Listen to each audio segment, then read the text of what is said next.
So I'm here filming the morning after Hurricane Helene, It's Helene. showing off the property. We didn't have any damage or any water here, just rain, and leaves.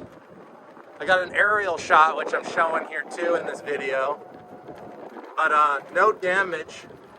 So again, fortunate.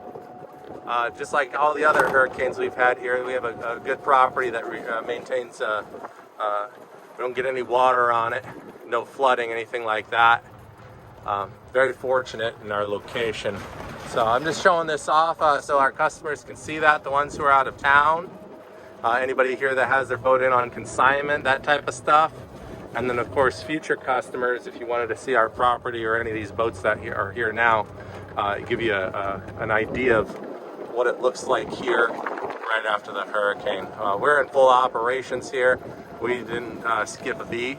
And many of our employees are out helping customers who have their boats on boat lifts and things like that. So it's a little bit quieter here today, but you can see that FishTale is doing well.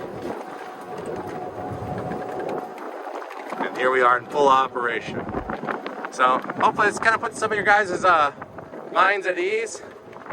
We got our manager Tim Brewer here doing their service work. All right, I'll post this one up, put it on YouTube so everyone can see it.